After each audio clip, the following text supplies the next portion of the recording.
Hi hello and welcome to my gallery. இன்றைக்கி நம்ம ஒரு ஸ்பெஷல் மீன் குழம்பு எப்படி செய்யலாங்கிறது பார்க்கலாம்.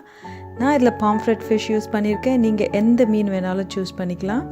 ஸோ இதுக்கு நம்ம நல்லெண்ணெய் மட்டும்தான் யூஸ் பண்ணணும். கொஞ்சம் நல்லெண்ணெய் ஊற்றிக்குங்க. அது கூட கொஞ்சம் ஜீரகம் ஆட் பண்ணிட்டா, அதுக்கப்புறம் க்ரீன் சில்லிஸ் கொஞ்சம் லைட்டாக ஸ்லிட் பண்ணி போடுங்க. அப்புறம் உங்கள் காரத்துக்கு ஏற்ற அளவு. இதில் நான் கொஞ்சம் நசுக்குன வெங்காயம் யூஸ் பண்ணுறேன். லைட்டாக க்ரஷ் பண்ணோம் எப்படின்னா மிக்சியில் ஒரு 1 or 2 பல்ஸ் கொடுத்தீங்கன்னா உங்களுக்கு இந்த மாதிரி கிடைக்கும்.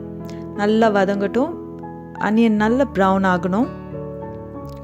இது கொஞ்சம் நேரம் எடுக்கும். ஒன்ஸ் அது ப்ரௌன் ஆகிடுச்சுன்னா ஆயில் லைட்டாக மேலே மிதக்கும். அப்போ உங்களுக்கு தெரியும்.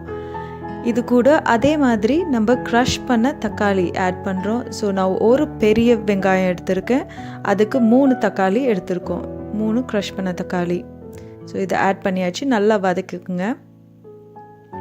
தக்காளி இதில் நல்லா வெந்தால் தான் நம்மளோட டேஸ்ட்டும் ரொம்ப நல்லாயிருக்கும். ஸோ இது கொஞ்சம் நேரம் தக்காளி வேக விடுங்க. ஸோ தக்காளி ஆல்மோஸ்ட் வெந்துடுச்சு.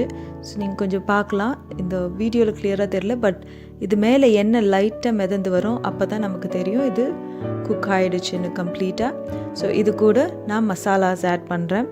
ஸோ ரெட் சில்லி பவுடர் கொஞ்சம் ஆட் பண்ணிக்கிறேன். அது கூட குழம்புத்தூள்னால் கியூமின் பவுடர், அப்புறம் கொரியாண்டர் பவுடர், அதுக்கப்புறம் டர்மரிக் எல்லாம் கலந்த தூள் அதை ஆட் பண்ணிக்கிறோம். கொஞ்சம் சால்ட், இதெல்லாம் போட்டு நல்லா கொஞ்சம் நேரம் வதக்கிக்கணும்.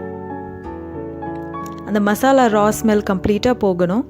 கொஞ்சம் நேரம் வதக்கிக்கோங்க. அது கூட நம்ம என்ன பண்ணுறோன்னா ஒரு லெமன் சைஸ் அளவு புளி தண்ணி ஆட் பண்ணி அதை நல்லா இன்னும் நம்ம கன்சிஸ்டன்சி எவ்வளோ தேவையோ அதுக்கேற்ற அளவு கொஞ்சம் தண்ணி விட்டுக்குங்க. தண்ணி விட்டுட்டு குழம்பை நல்லா கொதிக்க விடணும். கொதிக்க விட்டுட்ட பிறகு நம்ம ஸ்லைஸ் பண்ண ஃபிஷ்ஷை இதில் ஆட் பண்ண போகிறோம்.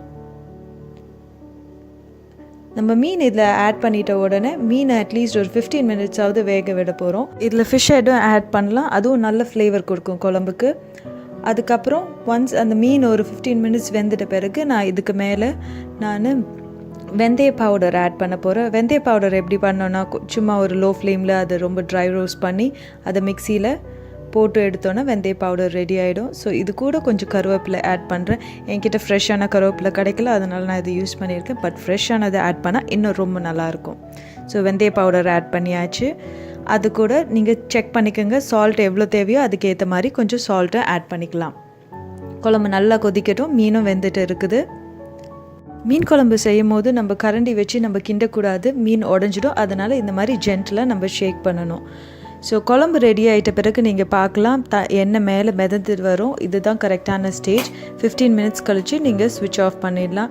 ரொம்ப ரொம்ப டேஸ்டியான சுவையான மீன் குழம்பு ரெடி ஆகிடுச்சு. இந்த ரெசிபி உங்களுக்கு கண்டிப்பாக பிடிக்கும். ட்ரை பண்ண பாருங்கள். உங்கள் கமெண்ட்ஸு அண்ட் ஃபீட்பேக்கை போஸ்ட் பண்ணுங்கள். And don't forget to subscribe Livi's gallery. Thank you for வாட்சிங். பாய்.